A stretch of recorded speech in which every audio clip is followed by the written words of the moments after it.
Welcome to the Pandemonium Witches podcast, where the ADHD has just a touch of the tism, where the true crime is just as scary as the hauntings and unsolved cases, and the hosts never stay on topic for long. I'm Kat. I'm Rachel. I'm Em. And I'm Meg. We are the Pandemonium. Apparently, it doesn't want me to record today. Right? I was just like, oh, you froze. And then it just, nothing. And then it was just me. And I was just like, I was still moving and yours was frozen. You were like, and I was like, what is she, you know? yeah, you were frozen on my end too. And I was just like, uh-oh. Yeah. So we're going to try. Hopefully we can get this done. If not, we'll just record tomorrow. It's fine. So we are in fact doing Alcatraz. In 1969, the Indians of all tribes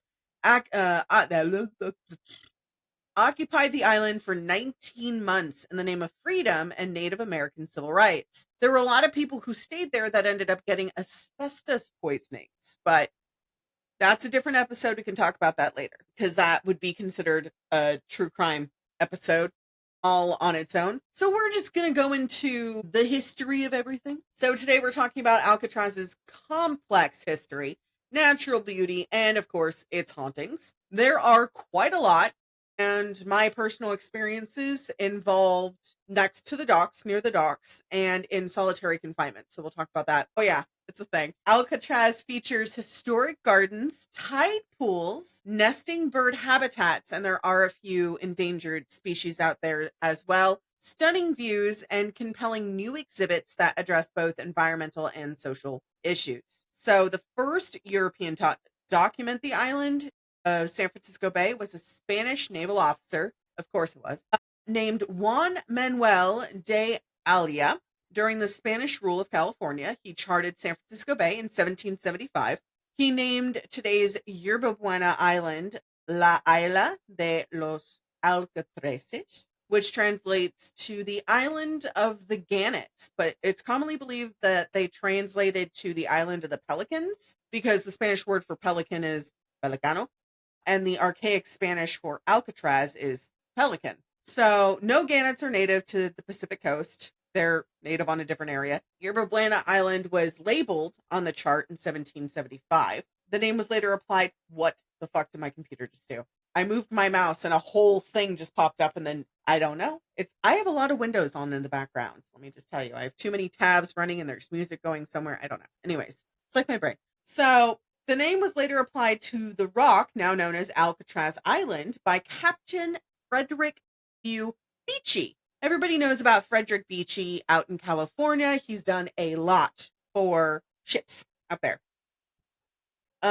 He was an English naval officer and explorer. Over the years, the Spanish version of Alcatraz became popular as now is widely used, i.e. in today's society, alligator Alcatraz. Yeah. So August of 1827. This is a long name. French Captain Auguste Bernard du Haut-Silly wrote, running past Alcatraz's island covered with countless number of birds. There was a gun that was fired over the birds, causing them to fly up into a great cloud with a noise like hurricane. That was what he wrote. He put feathered legions, but I just said birds. California brown pelican, which they actually have a Latin name, Pelicanus occidentalis californicus, say that 20 times fast, I can't, is known to nest on the island today. That is their natural resting habitat. The Spaniards built several small buildings on the island and other minor structures around August of 27. And then in June of 1846 was the earliest recorded private owner. And his name was Julian Workman. It was given to him by the Mexican governor, Pio Pico, who was bad man, with the understanding that Workman would put a lighthouse on it. Do you think he did? No, he did, but he also used it for other things as well. Julian Workman is the baptismal name of William Workman, the co-owner of Rancho La Puente and a personal friend of Pio Pico. 1846, acting in his capacity as military governor of California, Juan C. Fremont bought the island for $5,000 in the name of the United States government from Francis Temple. So in 1850, President Fillmore ordered that Alcatraz Island be set aside specifically as a United States military reservation for military purposes based on the U.S. acquisition from California from Mexico. So if you look at the links that I sent you of the island and you go to page 2, and it's the second photo on there, that's the lighthouse and the lighthouse's house. And all those little balls are cannonballs. And the one right above that was in 1850 is when they started putting the cannons on Alcatraz Island. And then on page, where are the page numbers? I put them on here and now they're gone. So on page 4, you can see how big Alcatraz Island is. And everybody doesn't think it's that big. It's huge. I mean, it's small, but I mean, it's big. So, so Freeman had expected a large compensation for his initiative of purchasing and getting Alcatraz Island. But the US government was like, yeah, sorry, not sorry, and didn't pay him anything and was like, fuck it. So Fremont and his heirs sued for compensation during that time, but was unsuccessful, and it extended into the late 1800s, almost to the 1900s for that whole lawsuit. So following that, it was a result of the Treaty of Guadalupe Hidalgo. Everybody knows about Hidalgo, at least Californians do, which was the ending of the Mexican-American War. So it was the start of the gold rush in California and the end of the Mexican-American War. And the U.S. Army began studying the availability to use Alcatraz for positioning of coastal batteries and to protect the approaches of the San Francisco Bay, which is cool. So in 1853, under the direction of Zealous B. Tower, that was their name, the United States Army Corps of Engineers began fortifying the island, which continued until 1858, 5 years later, when the initial version of Fort Alcatraz was complete. Big hole, ta-da. If you go to, nope, that comes later. Going. Okay, I didn't save it. Well, that's fine. So in 1854 was when they built the lighthouse, finally. The one that they had originally, it was just a regular house, which you can see the house, and then you saw the lighthouse was built next to it. It was the first lighthouse on the actual all of the West Coast. The American Civil War broke out, and the island mounted 85 cannons, which increased to 105 by 86 or 66. And through the garrison, which was that outband, meant only a fraction of guns could be used at one time. So it served as the San Francisco arsenal for storage of firearms to prevent them from falling into the hands of Confederate sympathizers. Because the only way to get onto Alcatraz was by boat. There's no bridges, there's no tunnels, no nothing. This island is literally, it was called unescapable for a reason. The water in San Francisco Bay is what, honey? Cold as shit. You do not go swimming in that bay. Let me tell you, if you thought, so Florida, it depends on if you're on the Atlantic or the Gulf side. So Gulf side is going to be always a bit warmer than the Atlantic side. Well, California, the water's always cold. And the more further you go up, the colder it gets. So like around SoCal, it's tepid. It's cold, but it's still warmer than if you went, let's say, Northern California, Napa, where I used to live. That's cold. However, if you go up into Oregon, over by Coos Bay, where Bestie lived, Melissa, freezing, so cold. However, in Forks, yes, we talked about it on our Washington episode. I went into that water because I took off my boots and my shoes, and I was like, I'm going to say I dipped my feet in Port Angeles. I like cold. That was not cold. Did you think you were going to get frostbite? Thought I had lost my toes.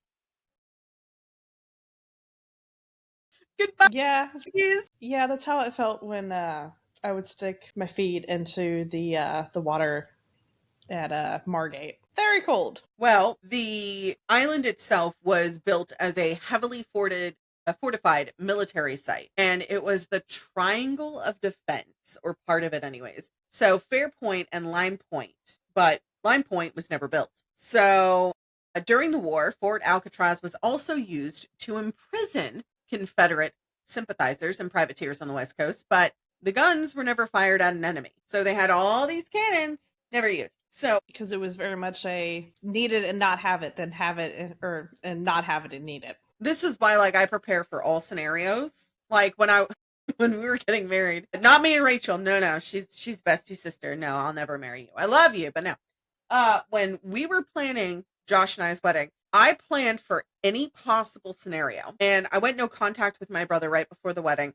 And I said, okay, these are the situations. If he shows up, or if these people show up, and I gave my friends the photos, these people show up, call the cops, don't interrupt us. Just you handle it. I leave it into your very capable hands. Holly's first response was, can I fight them? And I went, absolutely not. You got to call the cops. Unless he happens to swing first, and then all bets are off. All bets are off. You finish. It's the whole thing from the Aristocats. I don't start fights. I end them. So studies on the island and its fortifications and all the buildings have included archaeological surveys relying on contemporary technology. So if you guys haven't seen the documentary of uncovering Alcatraz, I think it's on Disney. Let me see. If you want to look it up, I mean, you have your phone right there while I'm doing this. I don't remember what it's called, but Rachel told me about this months ago, and she's like, you should watch it. It's on Alcatraz. You love Alcatraz. And I was like, I do. It's like my Roman Empire. I have a few things that are my Roman Empire. As early as 1859, because of the isolation created by the cold and all the strong currents of the waters, Alcatraz was used to house soldiers convicted of many crimes. And in 61, the fort was a military prison for the Department of the Pacific. And it housed Civil War prisoners, or POWs, as early as 61. You still looking? Okay. So later, prisoner included some 19, this made me sick, 19 Hopi Indians from the Arizona Territory who were passively resisted government attempts to assimilate them and American soldiers fighting in the Philippines who had joined the Filipino cause in 1900. Yuck. So in 1863, the military also held private citizens accused of treason after the writ of habeas corpus in the United States was suspended. So hundreds of troops were trained on the island, and more than 350 military personnel were in place on the island by April of 1861. And as enlistees were trained and assigned to units, new green troops were reported to training. Okay, so there is a show called Unearthed. It was season 6, episode 11. It's on HBO, or I think it's called Blowing Up History. And then there was a documentary on PBS, the June 1962 Alcatraz Escape, Secrets of the Dead. And then there was a TV movie in 2015 called Alcatraz Search for the Truth. We go into all of that detail much later. The one I was talking about was called Drain Alcatraz because it was on Disney Plus. That's why I said Disney Plus. Yeah, all the rest of the stuff we talk about later. We get the good stuff later. I was trying to find it, so. Well, thank you. I appreciate it. In 1865, the number of men reached 433 and the peak of the war. And during the Civil War era, rapid changes of artillery and fortification were generated, and their defenses on Alcatraz were completely obsolete in the post-war years. So modernization efforts, including an ambitious plan to level the entire island and construct a shell-proof underground magazine and tunnels, were taken between 1870 and 1876, but never completed. Because, quote, the so-called parade ground on the southern tip of the island represents the extent of the flattening effort. So if you go back to that photo I showed you, the aerial photo, which is on page 4, that flat area up at the top, it's from their flattening effort, which I too would like a flattening effort for my stomach. But, you know, I love food. In 1867, a brick jailhouse was built. Previously, inmates had been kept in the basement of the guardhouse for the lighthouse. And in 1868, Alcatraz was officially designated as a long-term detention facility for military prisoners. The facility was later discontinued for prisoners of war in 1846. And among those incarcerated in Alcatraz were Confederates caught on the West Coast, the Hopi men and the 1870s who refused orders to send their children away and their families to Indian boarding schools. We got a request to cover those. That's going to be like a 4-parter episode, so that's going to come later in the second season. 1898, due to the Spanish-American War, prisoner population rose to from 26 to over 450. And in 1905 to 07, it was commanded by the U.S. Army Major George McIver. And yeah, and that's where the show MacGyver came from, the name MacIver. Anyways, in 1906, the San Francisco earthquake that damaged the whole of the downtown district, civilian prisoners were transferred to Alcatraz for safe confinement because the prison in San Francisco was demolished. March 21st of 1907, it was designated as the Western U.S. Military Prison, later Pacific Branch, and the U.S. Disciplinary Barracks in 1915. And in 1909, this is where the history starts to get a little, I called it juicy, because this is where the bad part starts to come in. So I was like, there's already bad in it. Let's just face it. So 1909, construction began on a huge concrete main cell block designed by Major Reuben Turner. Which, if you go to the photos, it's on page 5. That is from the main center cell block. And yes, it's, you remember I talked about that stamped down feeling where you feel like you can't breathe? That's what it feels like in there. It's also like damp and musty and moldy, but that's besides the point. So is my ex-boyfriend. So anyways, it was completed in 1912 to accommodate a new cell block, the Citadel, and 3-story barracks, and was demolished down to the first floor, which was below ground level. The building had been constructed in an excavated pit, creating defensive dry moat. The first floor was incorporated as a basement and a new cell block, giving rise to popular legend of dungeons below the main deck. There are small portions under the cell block, which you're not allowed to go into unless you do the extended Alcatraz thing, which I have gone on, and those are fun.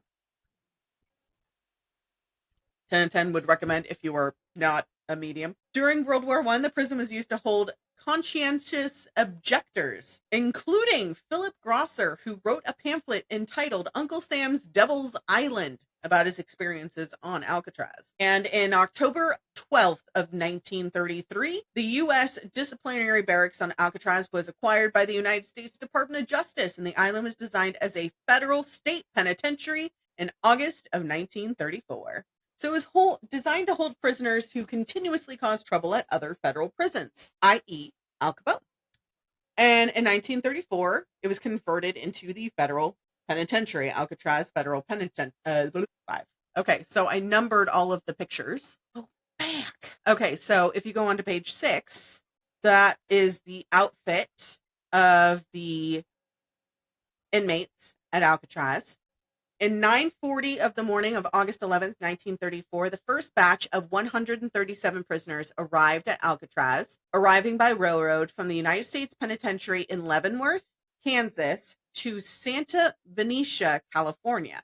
They were escorted to Alcatraz while handcuffed in high-security coaches and guarded by 60 special FBI agents, U.S. Marshals, and railway security officials. Most of the prisoners were notorious bank robbers and murderers. You hear clicking in the background, it's me cracking my knuckles because my hands hurt. The prison initially had a staff of 155, including the first warden, James A. Johnston, associate warden, J.E. Shuttleworth, both considered to be iron men.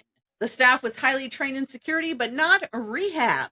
The uniforms were pretty standard, though. Inmates were instructed on how to wear the uniforms. Regulations 32 of the instructions, rules, and regulations they were given upon their arrival to prison. Quote, the standard inmate uniform consists of a blue chambray shirt, trousers, belt, and shoes. There's also some rules that I found for the prisoners. There's a huge list, which is 2 pages long. Where's our chat? And then I saw this. So I just sent it to you. Bathroom rules. Bathroom rules.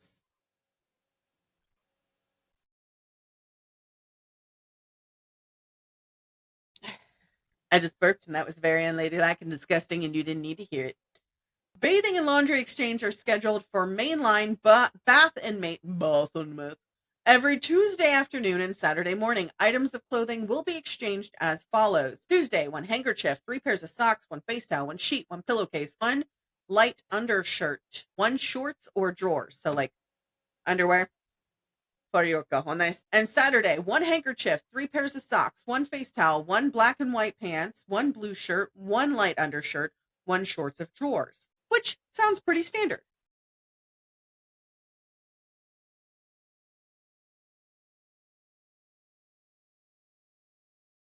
You don't need to hear me gulping when I drink because it's annoying, as per hubby. I can hear you gulping, who is currently passed out on a fucking couch.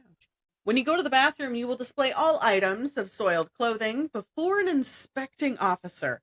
Then you will deposit the clothing in proper hampers. This goes on for 2 whole pages. And you would have to give your name, and you would be on call for special items like fixing your shoes, or if you wanted to put in a request for a wool coat. Do not carry blankets, coats, or shoes or other articles into the bathroom. Like if you were carrying these items, they will stop you and make you go back to your bunk, and you aren't allowed to shower. And that's more of a safety for everybody involved kind of thing. Right.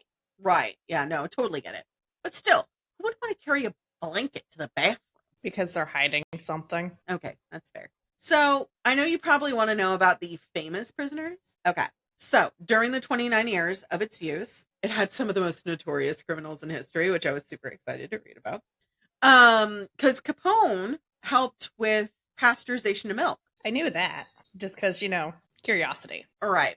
Well, also, there was a guy there named Robert Franklin Stroud, who was known as the Birdman of Alcatraz, and we'll talk about him later. George Machine Gun Kelly. Yes, MGK had a famous name before he was MGK. So George Machine Gun Kelly was a terrible, terrible man. Bumpy Johnson, who had a bump on the back of his neck, and political terrorists Rafael Cancel Miranda, a member of the Puerto Rican, I'm sorry, excuse me, I just offended Erica, Puerto Rican Nationalist Party, who attacked the United States Capitol building in 1954. So do you want some history on Al Capone? Okay. So he got involved into crime early, joining street gangs as a teenager, which, is how that whole thing came about, right? In his early 20s, he had moved to Chicago, where he became part of Johnny Torrio's organized crime network. And after Torrio retired in 1925, Capone took over. I know she can still probably hear me because my voice carries. Could you hear me because my voice carries? Okay. Huh? I said yes, but little shit was like, I'm gonna keep hitting the door because I want to go out because I know you're doing something at the table, so I want to make you get up, but I don't actually want to go outside. Pretty much. Capone started running gambling, schmex work, bootlegging, especially during Prohibition. At the height of his power in the late 20s, Capone was making an estimated, in today's dollars, 600 million or 60 million annually. He was both feared and oddly admired, even portrayed in newspapers as the modern Robin Hood, because he gave a good portion of his money to the poor. Right. He took care of his communities. Like, it was just the rival gangs that he had issues with. Well, and Valentine's Day really didn't become a thing until after what happened for the Valentine's Day Massacre, which that's a different episode. His violent tactics were infamous, especially the St. Valentine's Day Massacre in 29, where 7 rival gang members were gunned down in a bar. Damn. Right? So law enforcement, of course, struggled to tie him down directly to any violent crimes. Instead, he was brought down by the IRS for tax evasion. Well, and that's because on this crime front, he made sure everything never led back to him. And he kept himself pretty clean about it. So the fact they could only get him on tax evasion is hilarious. Well, yeah, he was really smart, and he had a couple of different accountants. But in 31, he was convicted and sentenced to 11 years in a federal penitentiary, and he was fined $50,000. He first served at the Atlanta U.S. Penitentiary, but he was caught receiving special treatment and extra privileges. So if you actually go to page 9, number 6, that's a great picture of Al Capone. That picture down below is his cell. That's in his cell? That had more furniture than my first apartment. I mean, because he probably paid off some guards and slid some money and be like, hey, listen, if you let me have these things, I'll make sure things get taken care of on the outside. You'll have your kid needs medicine, I got you. You need this, you need that, I got you, kind of thing. Well, he was that kind of a guy, So to break his control and limit his power, the government transferred him. So on August 22nd, 34, He was one of the first inmates that was sent to Alcatraz. And on Alcatraz, Capone couldn't bribe the guards or enjoy luxuries or the finer things in life. He was treated like any other prisoner, and he worked laundry duty, and he was under strict rules. Everybody under Alcatraz had these very strict rules, and the guards, they're a breed, let me tell you. So I'll talk about them later. Over time, his death, his death, that's coming too. His health declined as he had contracted syphilis years earlier. Syphilis makes your brain Swiss cheese, guys. So that's why we say don't be a fool. Or rap you too. One of the reasons why. So he lived quietly in Florida until he died January 25th of 1947 at the age of 48. So he had finished his time at Alcatraz before, he got transferred again and then died in Florida. Next, we have Bumpy Johnson, which was named Bumpy because of the bump on the back of his head. Lived in Harlem in the 30s. Harlem's underworld was dominated by Stephanie St. Clair, who was known as Madam Queen, who ran Harlem. And Johnson became her enforcer and right-hand man, defending her territory against encroachment from the Italian mafia, especially somebody by the name of Dutch. I can't say that 20 times fast. After Schultz was killed in 1935, Johnson was the main suspect. So he was, brain fart. I was all the way up at the top and then my page had moved. So after Schultz was killed in 1935, Johnson became the main power broker in Harlem, though he later made an uneasy alliance with Charles Lucky Luciano and the mafia to keep control of that area. Bumpy was deeply involved in numbers running and drug trafficking, extortion, and other rackets or racketeering. He was known for both his ruthlessness and his generosity, and Harlem residents often saw him as a Robin Hood figure as well. He also paid for many children to get education if they couldn't afford to go to school. He was arrested multiple times throughout his career, but his most serious conviction came in 1952 when he was sentenced to 15 years for drug conspiracy charges and sentenced to Alcatraz. He was also serving in the same cell block as Al Capone and Machine Gun Kelly. And he was considered a disciplined and respected, well-rounded inmate, though his reputation as a Harlem crime lord followed him and made others respect and fear him as well. He served 10 years before being released in 1963, and after prison, he returned to Harlem and resumed his influence through the heroin trade. And younger gangsters like Frank Lucas were beginning to come up in power as well. He died of a heart attack on July 7th, 1968, at the age of 62, while dining at a Harlem restaurant, just dropped dead. Which I gotta give it to people like that, that were able to take care of their community, but they had to do it by whatever means possible because they treated the poor terribly. Like, because they saw the hurt and the suffering in their community, and they're just like, well, I got a little extra money. I'll make sure, people have food, people have, running water kind of thing. Like, you need medicine, I got you. And I wish things were more like that again. Not all the crime, but the community just looking out for each other kind of thing. I mean, I had that in Sonoma. I was a part of a very amazing community and I loved it. And when the fires happened, it was just everybody kind of banded together. Guy Fieri opened the area where his restaurant was and just donated a bunch of food, and so did Robert Irvine, and Gordon Ramsay came out, and a bunch of big wigs came out there. I'm surprised Oprah didn't do anything because she's worth millions, but don't get me started on her because that's a whole nother topic. Anyways, so next we have Machine Gun Kelly. George, his wife Catherine Thorne, played a major role in building Machine Gun Kelly. She gave him a Thompson submachine gun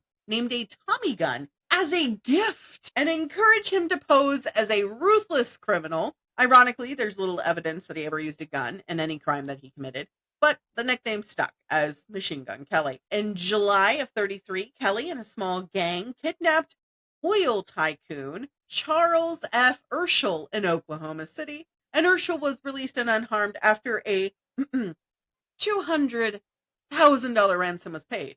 This was during the Depression. I mean, even now, that's still a lot of money. That's a lot of cheddar. especially in the Depression where there was no cheddar. I'm going to hell. I already know that. Urschel was clever. He memorized the details of where he was held, sound, smell, surroundings, and what the people looked like, and later provided key testimony to the FBI. So the FBI tracked Kelly down within 2 months. Kelly was captured on September 26, 1933 in Memphis, and when arrested, he allegedly shouted the famous line, which has been quoted by him, "Don't shoot, G-men, don't shoot," which has been used in quite a few movies. This is where the nickname G-men came for the FBI. No? Okay. Well, Kelly was convicted of kidnapping and sentenced to life in prison. He served his first at Leavenworth, and then, because he continued to try to escape on several occasions, sippy. He kept trying his luck on trying to get out. I mean, he had but time, so I mean. Exactly. Well, because of his notoriety and because of how many times he escaped, which was a lot, he was transferred to Alcatraz in 34, the same time Al Capone was. Bad ideas. Well, his nickname was Machine Gun Kelly, right? At Alcatraz, they stripped him of that name and called him Pop Gun Kelly. Because he never used it. That's hilarious. Because he never used the machine gun. So the guards called him Pop Gun Kelly because he turned out to be quiet, non-threatening, and very different from the violent gangster that was portrayed. He spent 17 years on Alcatraz before being returned to Leavenworth in 51. And he remained there until his death on July 18th of 54, the day of his 59th birthday. No? Well, no, not at all. The last of the famous inmates, I mean, a lot of them are famous, but these are the ones that were talked about in headlines a lot. Robert Stroud. He was known as the Birdman of Alcatraz. He's been in numerous movies, which I will talk about later. Despite his nickname, Stroud never actually kept birds while on the island, nor was he a kindly figure that Burt Lancaster portrayed him in the film. His criminal record went back decades. Huge. In 1909, he was convicted of manslaughter and sent to the U.S. penitentiary on McNeil Island, Washington, where he violently attacked another inmate. That assault led to his transfer to USP Leavenworth in Kansas. 16, he murdered a prison guard and was sentenced to death, but Woodrow Wilson, the president, commuted the punishment to life in prison after Robert Stroud's mother pleaded for his life. Like, he obviously has no care for other people's lives, so just go ahead and take his. Like, yes, it's sad for his mother, but you know what? Like, he obviously can't stop hurting other people, so just take him out. He has no regard for human life. I'll just take his. It's fine. I mean, he kept killing other people, so I mean, the best way to stop him from hurting others, just take his. Well, I mean, I think other people felt the same way because of what happened later. So at Leavenworth, he spent much of his 30 years in segregation where he developed his interest in birds. He authored 2 books on canaries and their diseases. And for a time, officials permitted his studies as a constructive outlet. But suspicions grew after contraband was found hidden in bird cages, and equipment meant for his research turned out to be part of a still for brewing alcohol. Not so shocking whatsoever. Not so talking? Not surprising whatsoever. I was gonna say, what's satakin? Sounds like a type of mushroom, like a shiitake. Anyways. So, after they found out about that in 42, Ed was sent to Alcatraz, where he spent 17 years there, 6 in isolation in D Block, and 11 in the prison hospital. In 59, he was moved to medical care. Wow. Prison hospital. Wow. Okay, that Midwest came out pretty thick. He was moved to the medical center for federal prisoners in Springfield, Missouri, where he died November 21st of 63. Other famous ones that I'm not going to go into because I didn't want to. These were ones that I was interested in. Mickey Cohen, Arthur R. Doc Barker, Alvin Creepy Karpis, and many others served more time in Alcatraz than any other inmates. It also provided housing for the Bureau of Prisons staff and their families. So if you scroll in the pictures that I sent you to the very last page, that is the families of the guards. They stayed on base. They lived there and went to school there, and there was like a little grocery and everything. Everything. They had everything. So Let's see here. Joe Bowers was one of the prisoners. While working his job burning trash in the incinerator, he began climbing up and over the chain link fence at the island's edge. After refusing orders to climb back down, Bowers was shot by a correctional officer stationed in the West Road Guard Tower. None of the guard towers are actually left. They've not disassembled. They've disintegrated over time due to the salt air and earthquakes and everything. He fell about 50 to 100 feet to the shore below and died subsequently from his injuries. So sad. December 16th, 37, Theodore Cole and Ralph Rowe worked in the mat shop in the Model Industries building, and over a period of time, while working in the mat shop in the Model Industries building, they filed their way through the flat iron bars on a window. After climbing through the window, they made their way down to the water's edge and disappeared into the bay. This attempt occurred during a bad storm, and the bay's currents were especially fast and strong, and most people believe that they were swept out to sea. They were listed as missing and presumed dead. I did look at the schematics from the currents and everything, and I read a couple of different deep dives on Reddits and a few different journals. There's no way they would have survived swimming, because they do swimming triathlons to the island and back out, and it has to be perfect conditions. Otherwise, you will die in the water from hypothermia. So, okay, I know this is a lot, and I apologize. I know. It's okay, but it's not. I know. So, May 23rd, 1938, while working in the woodworking shop in the Industries building, James Limerick, Jimmy Lucas, and Rufus Franklin attacked an unarmed correctional officer named Royal Klein with a hammer.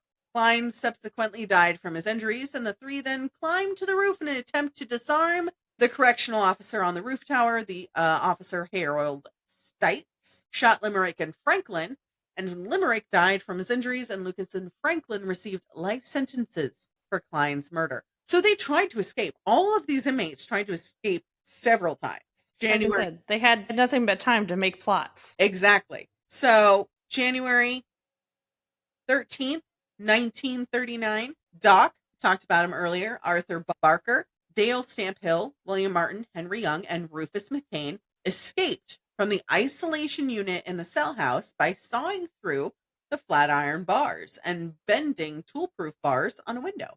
They then made their way to the water's edge. Correctional officers found the men at the shoreline on the west side of the island. Martin Young and McCain surrendered, while Barker and Stamphill were shot when they refused. Barker died from his injuries. I go on to, I think it's 12 attempts to escape.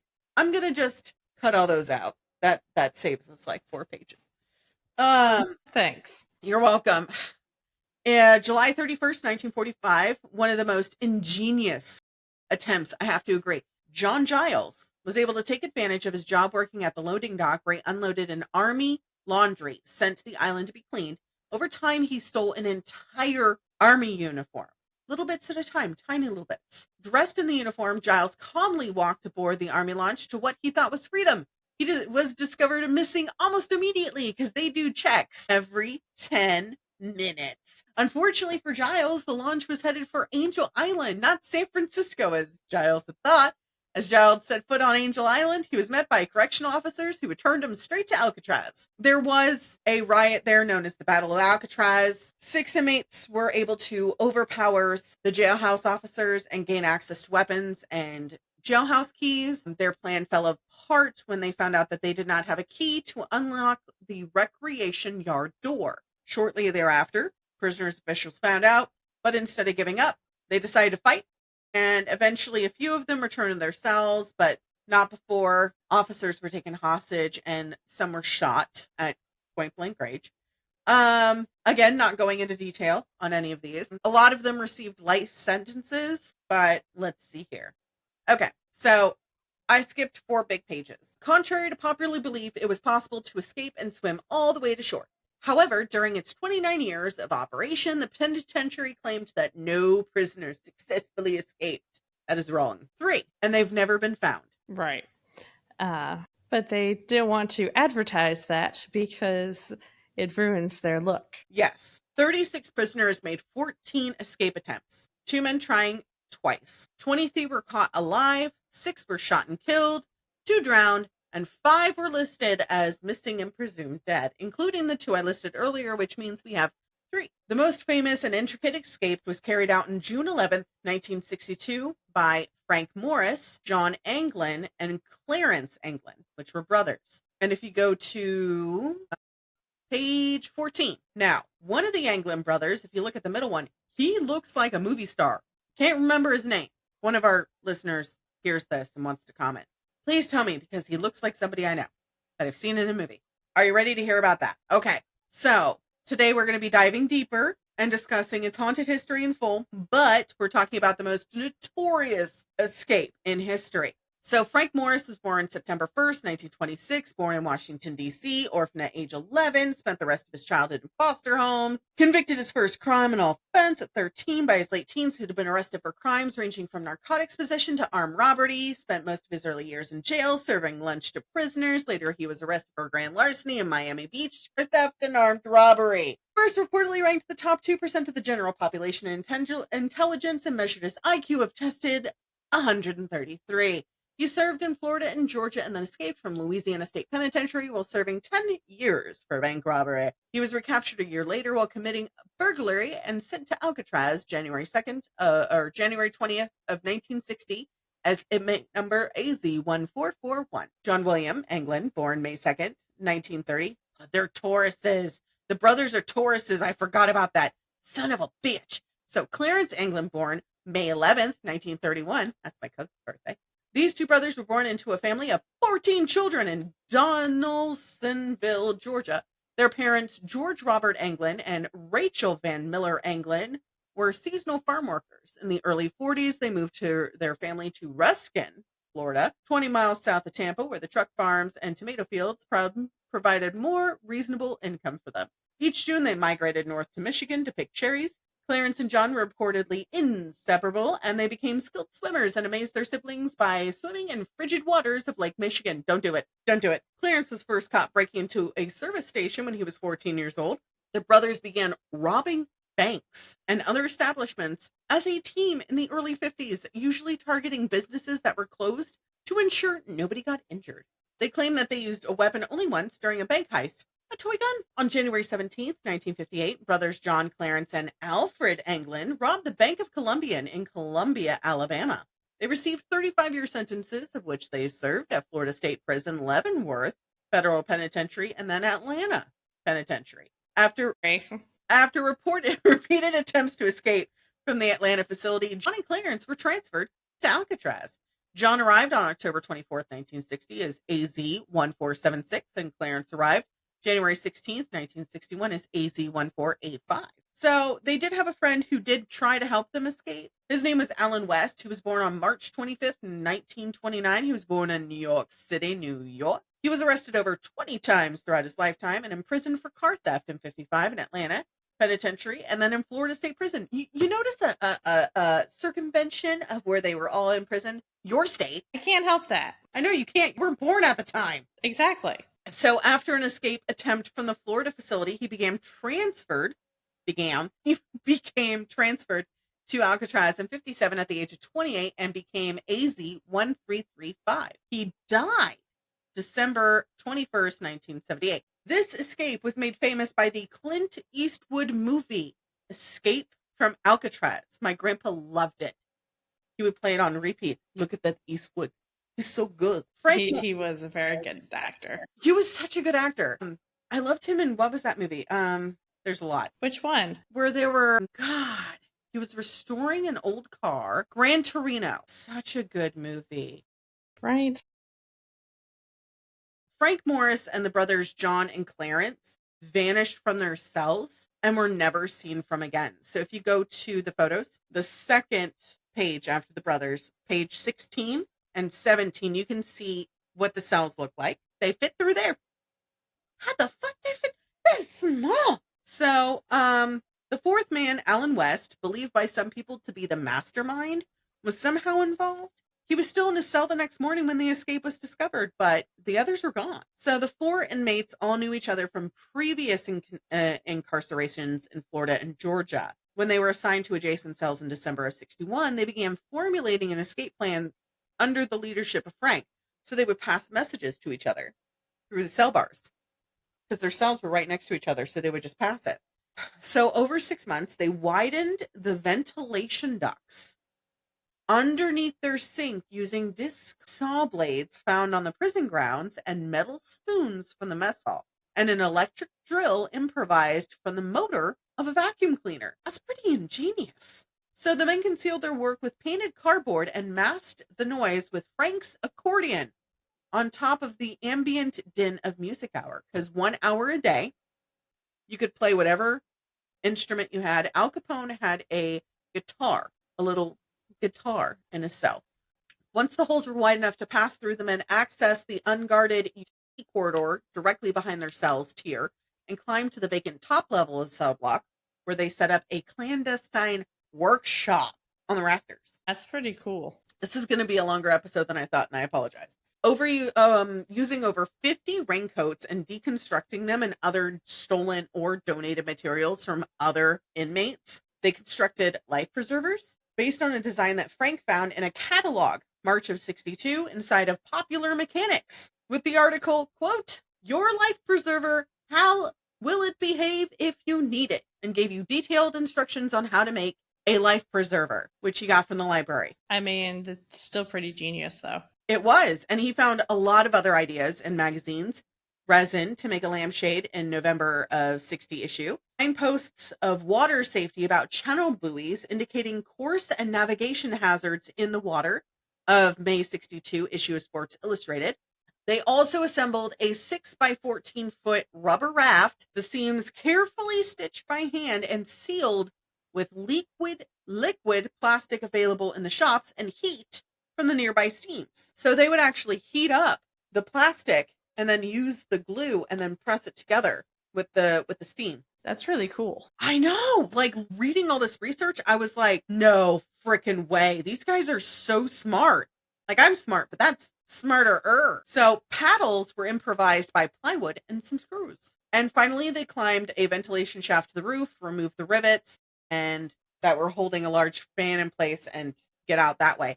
They concealed their absence while working outside their cells and after the escape by sculpting dummy heads, handmade out of paper mache with a mixture of soap, toothpaste, concrete dust, and toilet paper, which were the heads on the page that I sent you. This gave them a realistic appearance with paint and from the maintenance shop and hair from the barbershop floor. Like, they thought of everything. Wow. Like, they put every little detail in. So with towels and clothing piled under the blankets in their bunks and the dummy heads positioned on the pillows, they appeared to be sleeping. You were not allowed to sleep with your head facing against the wall. It had to be next to the prison bars so they could see your head and walk past and see your head and walk past. So these dummy heads, they did their bed checks every 10 minutes. They were not able to tell. And I was like, those dummy heads must have been incredible. And over time, of course, they've disintegrated, but at the time, from the pictures, they were pretty spot on. Like, enough that the guards didn't notice a difference. So, June 11th, the day of the escape. Dun, dun, dun. With all preparations in place, they initiated the plan. Alan discovered that the cement he used to reinforce the crumbling concrete around his vent had hardened, narrowing the opening and fixing the grill in place. By the time he managed to remove the grill and re-widen the hole, the others had left without him. So he returned to his cell and went back to sleep. So from the service corridor, Frank, John, and Clarence climbed the ventilation shaft to the roof. Guards heard a loud crash as they broke out of the shaft, but nothing further was heard, and the source of the noise was never investigated. That's so weird. Like, you would think that they've been like, okay, that's a suspicious noise. Let's go check it out. But no, they did not. Dum-dums. You know, if you hear something, no, you didn't. It's the same thing in Appalachia, you know? Right, but you're in a prison. Like, you need to be investigating suspicious noises. It's your job. Do we really? No. You know there's got to be that. No, they did, though. You know they failed. There had to have been like one Latin guard be like, do you hear that? I don't hear shit, man. Right. But that's why you sacrifice the white ones. I'm dying. I mean, we all are, just faster than others. Holy crap, that was funny. So they hauled their gear with them, right? They went down 50 feet to the ground, sliding down a kitchen vent pipe, then climbed two 12-foot barbed wire perimeter fences at the northeast shoreline near the power plant. So if you go back to that aerial, page 4, page 2, no, page 4, that aerial one. So the power plant is on the south. Yeah. So northeast shoreline near the power plant. So that's that guy down on the south picture. Our picture's flipped around. So the building, yeah, you know what I'm talking about. There was a blind spot in the prison network of searchlights. So where that power plant was, it didn't cross over. So that's where they inflated the raft with all the stuff that they stole and with a concertina that they stole from another inmate, which was what they used to inflate an accordion. So at some time after 10 p.m., investigators estimated they boarded the raft, launched it, and departed towards Angel Island, which was about 2 miles north. Because Angel Island was just a regular island. It wasn't anything. And June 11th, the day after the escape, June 12th, excuse me, a man claiming to be John Anglin called a lawyer, Eugenia McGowan, in San Francisco to arrange a meeting with the U.S. Marshal's office. When McGowan refused, the caller terminated the phone call. Robert Chechi, a San Francisco police officer, said that at 1 a.m. on the morning of June 12th, he saw an illegal boat in the bay in Alcatraz, near Alcatraz. And moments later, the boat left, heading towards the Golden Gate Bridge. He saw this with his eyeballs. This led to speculation that the prisoners might have enlisted outside accomplices to pick them up in the bay. Excuse me, I'm burped again. I mean, it's entirely possible. Could also be just speculation. Very true. Because there are a lot of boats out in San Francisco Bay, because it is a good place to go fishing and crab fishing, but you have to have a permit for that. The FBI dismissed Chechi's account without even giving it any thought. And it's like, it's so easy to charter a boat to go out into the bay. The escape was not discovered until the morning of June 12th due to a successful dummy head ruse. A full day, a full 24 hours. Multiple military and law enforcement agencies conducted extensive air, sea, and land search over the next 10 days. A cell house search turned up drills, multiple types of heads, wall segments, and other tools, while water search found 2 life vests, one in the bay and one right outside the Golden Gate Bridge, along with oars that they fashioned and letters and photographs belonging to the Anglins that had been wrapped carefully in plastic to be watertight. So he's knocked the fuck out. I just heard a... Good thing him taking late afternoon naps won't affect him going to sleep tonight. Oh, I know. He can listen. We have a cocktail we take when we go to bed. Knocks us right out. So the prison issued raincoats that I talked about earlier, they made crude life vests and a pontoon raft. So cool. So June 4th, a Coast Guard cutter picked up a paddle floating 200 yards off the south shore of Angel Island.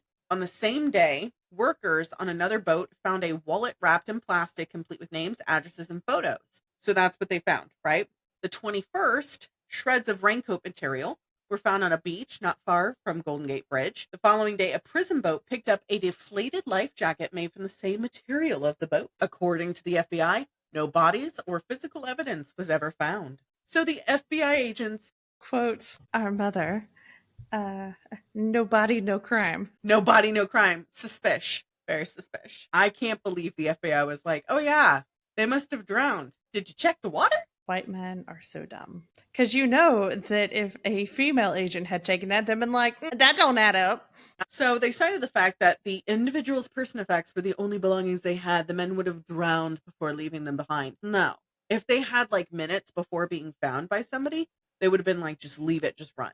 So no remains have ever been found, right? July 17th, a month after the escape, a Norwegian ship in the called the SS Norvigel spotted a body floating in the ocean 15 nautical miles from the Golden Gate Bridge. So that's 17 miles. The ship did not retrieve the body and did not report the sighting until 3 months. Yes, I just used my fingers to count, guys. San Francisco County Coroner Henry Turkle cast doubt on the speculation that it could have been one of the escapees, emphasizing the improbability of the body still floating to the surface after more than a month. Because also you have to remember the currents in San Francisco Bay are horrible because of everything coming in off the ocean and everything like that. Turkle proposed that the corpse may have been that of Cecil Herman, a 34-year-old unemployed baker who had jumped from the Golden Gate Bridge 5 days earlier, which would make sense because it would have drifted out. It's more probable. No sign of the men were actually ever found. But I'm good. Several weeks later, a man's body dressed in blue clothing, similar to one of a prison uniform, was found a short distance up the coast of San Francisco, but the body was too badly decomposed to be identified. So Morris and the brothers Anglins were officially listed as missing and presumed dead. So, of course, the FBI and the CIA announced their official position that, while theoretical for a person to have reached Angel Island, the odds of them having survived the turbulent currents and frigid waters were negligible.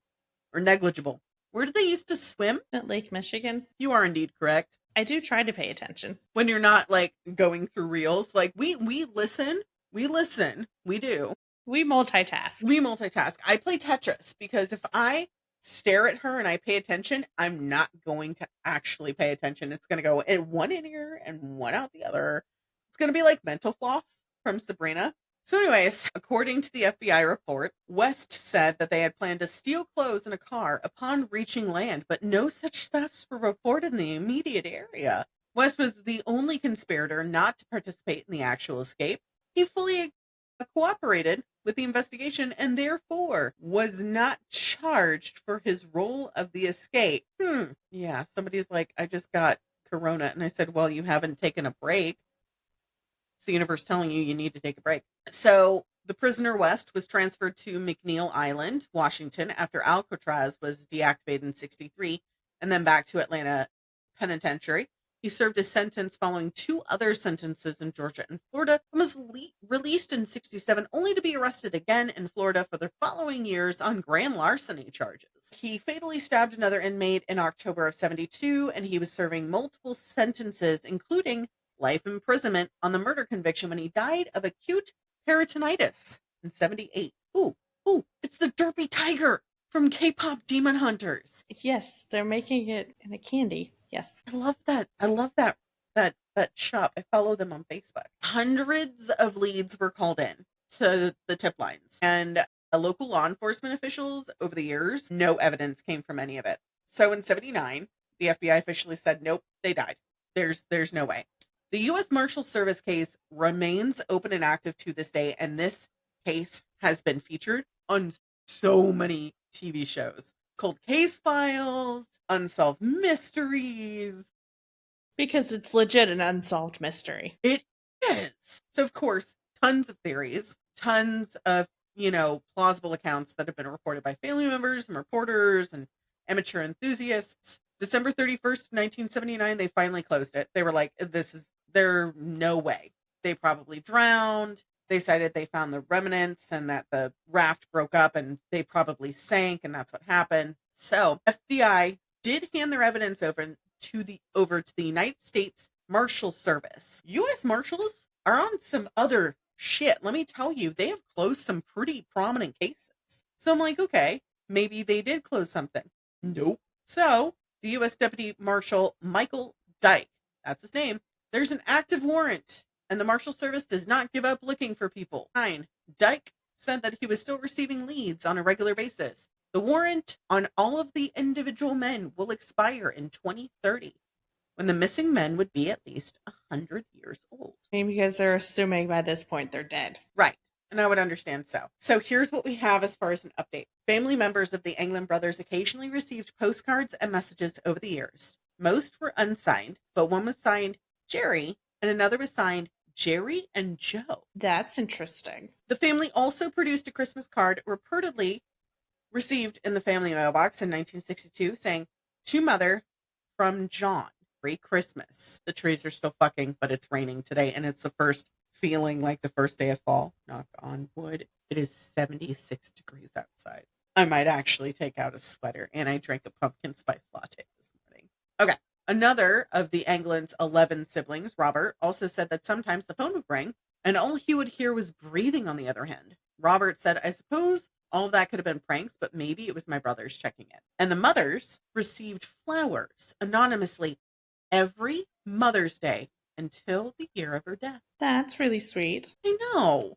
I still get flowers on Mother's Day occasionally, which is nice. The mother of the 2 very tall, unusual women in heavy makeup were reported to having attended their funeral for the mother. In the late 60s and 70s, there were 7 or 6 sightings reported of the brothers all north of Florida or Georgia. Georgia. Yes, thank you. We help out when we can. Listen, I've been having some word problems today. My face has been giving me issues. Robert said in 89, when the father of the Anglin brothers died, 2 strangers in beards showed up in the funeral home. According to Robert, they stood in front of the bath casket. Looking at the body a few minutes, they wept. Then they turned and walked out. So in 1989, a woman identified herself only as Kathy, called the Unsolved Mysteries tip line. She reported that the photo of Clarence Anglin matched the description of a man who once lived on a farm near Marianna, Florida. Another woman also recognized the photo of Clarence and said he lived near Marianna as well. She correctly identified his eye color, height,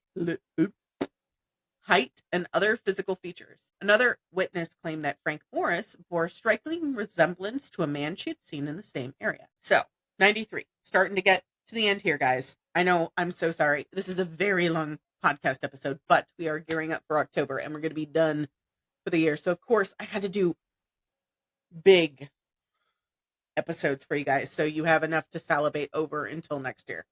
So in 93, a former Alcatraz inmate named Thomas Kent told the television program America's Most Wanted that he helped plan the escape and claimed to have provided significant new leads to investigators over the years. He said that Clarence Anglin's girlfriend, I have really bad heartburn today. It also doesn't help that I had salsa with breakfast. Shut up, I have salsa verde with my eggs. So, he said that Clarence Anglin's girlfriend had agreed to meet the men on shore and drive them to Mexico. He declined to participate in the actual escape and said that he could not swim. Officials were skeptical of his account because he was paid $2,000 for the interview. Also in 93, a man named John Leroy Kelly Leroy Jenkins dictated an extended deathbed confession to his nurse in 93. Kelly claimed that he and a partner picked up Morris and Anglin's in a boat and transported them to Seattle, Washington. Later, under the guise of transporting them to Canada, Kelly and his partner murdered the escapees to get the $40,000 their family had collected for them. At the location in Seattle where Kelly claimed the 3 escapees were buried, no human remains have been found. Like, if that's going to be what you're claiming, you know, at least make sure that, you know, you got remains where they're going to be looking. Seriously. Or do your research like I did with the NCIS agent when writing a book. I have never done any of that in real life, but, you know, I'll write about it.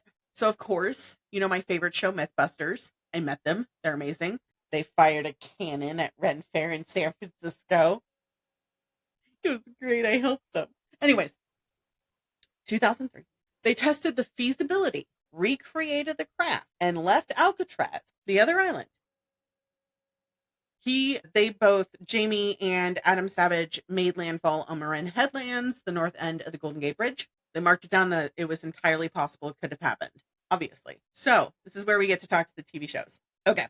So in 2011, there was a documentary which I loved. My grandfather didn't get to watch it, unfortunately, but my dad and I are obsessed. It's called National Geographic, entitled Vanished from Alcatraz. Reported the contrary to the official FBI report, the raft was discovered on Angel Island on June 12th, the day after the escape, with footprints leading away from it. More than one set. Furthermore, a 1955 blue Chevy with an actual license plate of KPB076 was reported stolen from Marin County the same day. And the claim corroborated by a contemporaneous story from the Humboldt Times and the San Francisco Examiner. The following day, a motorist in Stockton, what's up, Stockton? It's 80 miles from San Francisco, reported by the California Highway Patrol that he was forced off the road by 3 men in a blue Chevy. That's a little too odd to be a coincidence. If it quacks like a duck and walks like a duck, it is not a giraffe. I'm just saying. I mean, it might be a goose, but... You are a silly goose. So also in 2011, the same year, an 80-year-old man by the name of Bud Morris, B-U-D, claimed he was the cousin of Frank Morris, who said that on 8 or 9 occasions prior to the escape, he delivered envelopes of money to Alcatraz guards as presumable bribes. I'll be right back. I know I drank a lot of water today, but Jesus was like, am I done? Am I done? Am I done? Am I done? Still not done. I drank, I think, 3 gallons today. This is gallon number 3. Oh, God. I have maybe this much left. Okay. Bud Morris. We're going to call him Buddy. So, Buddy also claimed to have met his cousin face to face at a San Diego park shortly after the escape. His daughter, who was 8 or 9 years old at the time, said she was present at the meeting with Daddy's friend Frank. She had no idea about the escape. Little suspicious, little sus. So, in 2014, a study of ocean currents by the scientists at Delft University. Yes, that is the university name, Delft. If the prisoners left Alcatraz at precisely 11:30 p.m. on June 11th, they could have made it to Horseshoe Bay, just north of the Golden Gate Bridge, and that any debris would have floated in the direction of Angel Island, which is where it was found, consistent with where the paddle and the belongings were actually located. If they left before or after that time, they said the tides and the currents were such that the chances of survival were slim to none. So Very interesting. Right. And we're getting to the end, guys. I promise. We're on the last like 2 pages. Okay? Stay with me. It's a little while longer. So in 2050, the History Channel. We love the History Channel. We stand the History Channel. I love their like Rembrandt and Rococo ones that they do because hello. Anyways, they documented a documentary called Alcatraz: Search for Truth, which we talked about earlier. They presented further circumstantial evidence gathered over the years by the Anglin family that there was probably, evidence that they lived. Kenneth and David Widner displayed Christmas cards containing the Anglins' handwriting and allegedly received by family members over 3 years after the escape. While the handwriting was verified as the brothers, none of the envelopes contained a postmark stamp. So the experts could not determine when they had been delivered. They probably accidentally ripped it up and threw it out. The family then cited a story from a family friend, Brizzy, who grew up with the brothers and claimed to have recognized them in Rio de Janeiro in 75. They produced photographs purportedly taken by Brizzy, including one of the 2 men who, according to Fred, were John and Clarence Anglin, sitting next to a large termite mound. Because they have those in Rio. Others showed a Brazilian farm that Brizzy said was owned by them. Forensic experts working for the family confirmed that the photos were taken in 75 and asserted that the 2 men were more than likely the Anglin brothers. Although the age and condition of the photo and the fact that both men were in sunglasses hindered the evidence of making a definitive determination, they still said it was more than likely. Fred also presented an alternative escape theory. Rather than use the raft across the bay, he said they paddled to an island to the boat dock where they attached an electrical cord, which was reportedly missing from the dock the night of the escape, to the rudder of a prison ferry, part of the island shortly after midnight, and they were towed behind it to the mainland, which does sound like it could have happened. But I feel like also somebody on the ferry should have noticed. You would think, but really? At least the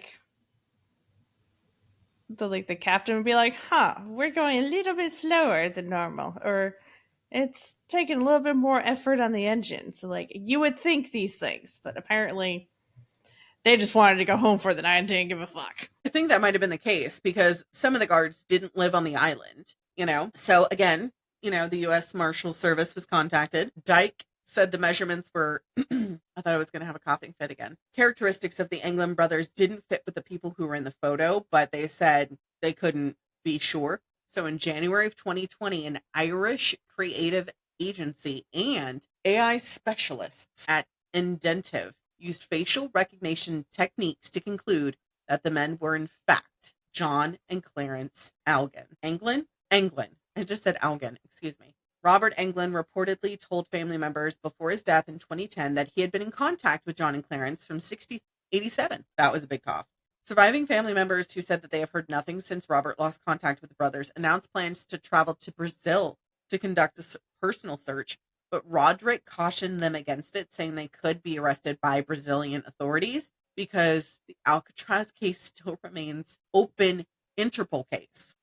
Coming to the end. 2018, the FBI confirmed an existence of a letter written by John Anglin, received by the San Francisco PD in 2013. They said that Frank Morris died in October of 2008 and was buried in Alexandria under a different name, and Clarence Anglin died in 2011. His purpose of writing the letter was that he was to negotiate his surrender in exchange for medical treatment for cancer. The letter's authenticity was deemed inconclusive.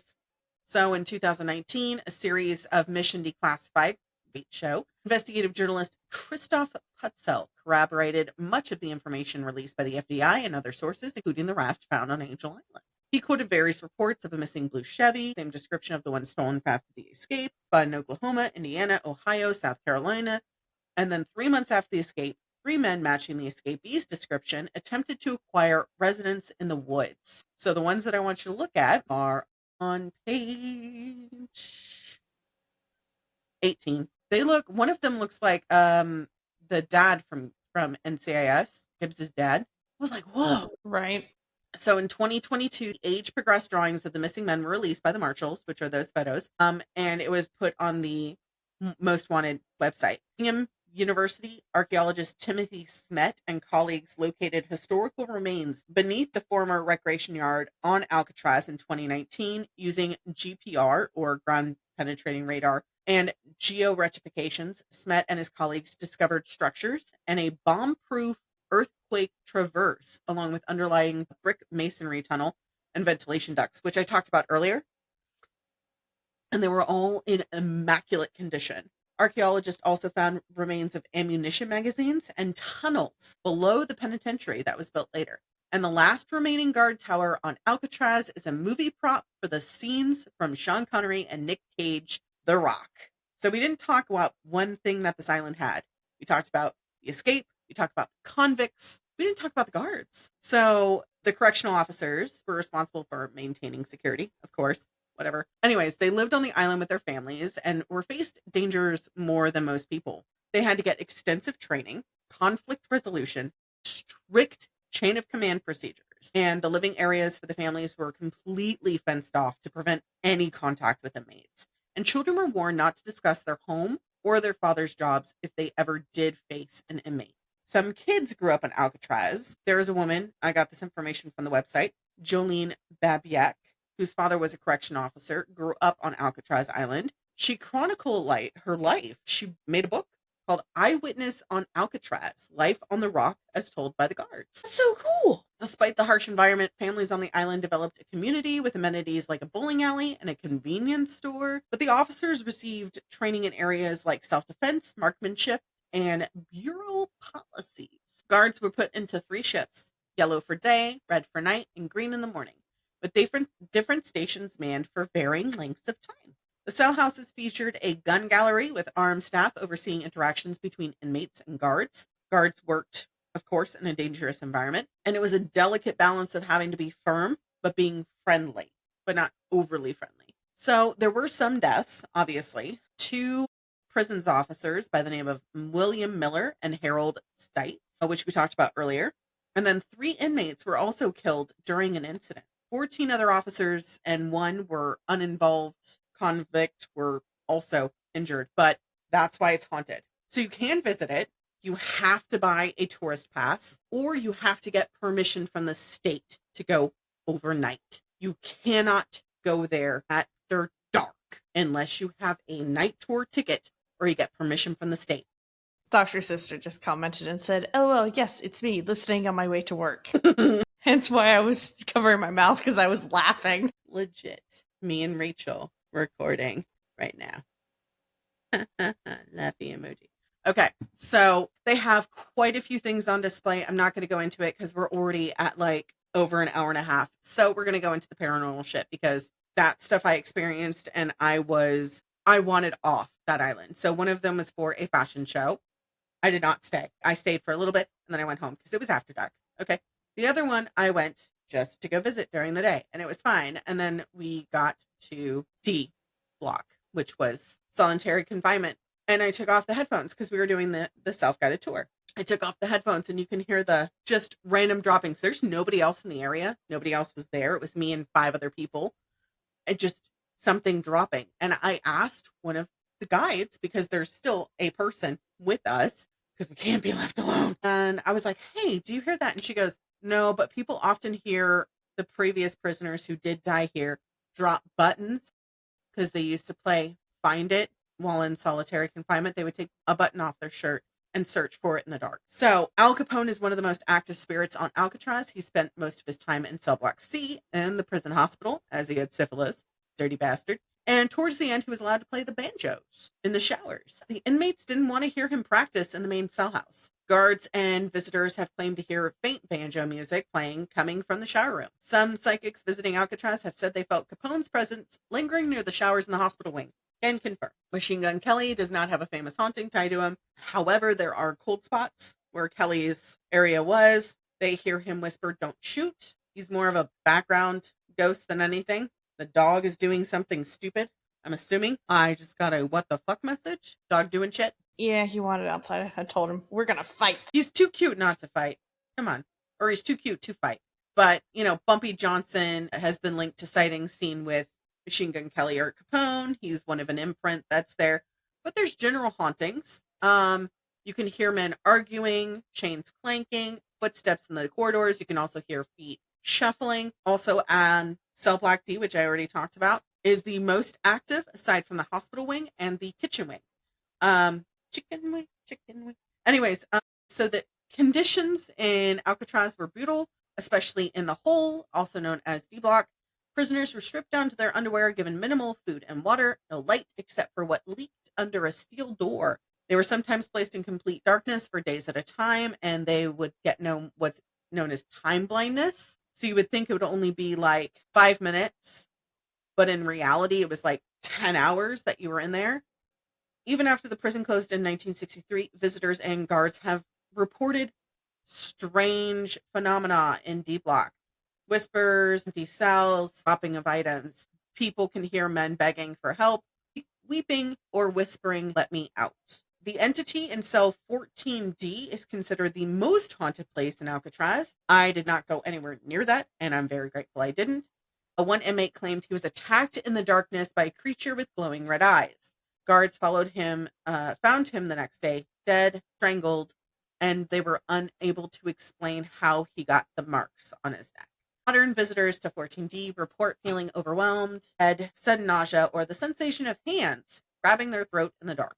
It's also like a psychological thing as well, because they have linked it to psychological trauma, the dark playing tricks on your mind or whatever. It's ghosts. I'm just going to say it's ghosts. But a lot of paranormal investigators have been there, including Bagel Hands, and that is what I got to say about Alcatraz. I loved researching and learning more about it, but at the same time, I hated it because I already know it's haunted, and it's like the Winchester Mystery House. I never want to go back. So, like, what the fuck? But yeah, that's Alcatraz and the famous story about the 3 escaped convicts that are still alive. Okay, well, I enjoyed learning about it. Sorry that you hated your experiences there. I mean, if it wasn't as haunted as it was, You muted yourself. I said if it wasn't as haunted as it was, I probably would have enjoyed it more. I mean, that makes sense. But, we live and learn. No, but I mean, if you guys live in San Francisco, if you're going to visit San Francisco, go to Alcatraz during the day. It's a fun time. He is still not. Definitely during the day. Definitely during the day. Like a lot of the places out in California, they do the 13 nights of Halloween, which we're going to be doing as well. And they do specials on those nights. They do flashlight tours and everything, but you have to be there. Like you like can't deviate from the group, as it were. And yeah, it's just bad news bears if you deviate. So if you do decide to go, it's not that expensive. I think it's like $15, something like that. At least that's what I saw was $15. Maybe something else. Sorry, I had to run off real quick. I don't know what the hell happened outside. It sounded like a dog fight, but one was just squealing, and Dakota looks absolutely petrified. So I don't know what quite went on. It's a little spooky though. But that is it for today. It was a lot of information, and I tried to go through it as quickly as I could. I am sorry, but this was not a Los Spookidos situation. This was more of a info dump. I mean, it was a little spookidos. I mean, like the cells where they had Al Capone and everything like that, those are definitely haunted. And the ones where in between the blocks, there's like little areas. That's the only time where I felt any reprieve, was the little areas in between the blocks and outside near the loading dock. So I didn't get to go see where the least amount of people were congregated. Right. So, I mean, like, if I went back, I would probably go back, of course, with husband. This man protects me a lot more than my normal protection does, which I'm like, wow. That's saying something because my normal protections kick ass. But yeah, hopefully the next episode is. I know it's not good. You've already forewarned me. It's not a haunted thing. No, There's that. no, it's not. Just a lot of death. A lot of death. Well, not a lot of death. There's definitely death. Not a lot of. Not a lot. But that's our episode for today. Yeah, it's people are stupid. Speaking of stupid, Yes, they are. Do the stupidest of shit. don't do stupid shit. Don't do stupid shit at all, guys. Stay feral. Bite the hand. We'll see you guys next time. Okay, bye. Goodbye. That's all for this episode. Stay feral, and we'll see you party possums next time.